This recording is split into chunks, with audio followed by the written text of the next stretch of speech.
Thank you for checking out this little teaser of the history of the papacy and church. Here's a little taste of what's coming up soon on the History of the Papacy podcast.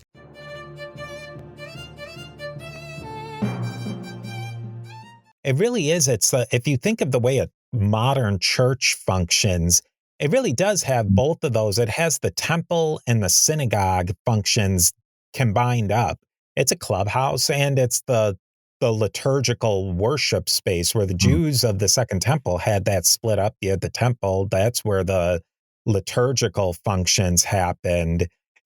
But most people weren't going to go to the temple. I think there was requirements that you had to go there a certain amount of times. But I mean, as a practical matter, more than 200 miles really is probably more than anybody could ever go, more than a handful of times in their lives. If you even lived 50 miles away, convert that to your favorite metric number, but you get the gist of it. Anything more than a week's walk away is probably not anything you're doing with any frequency.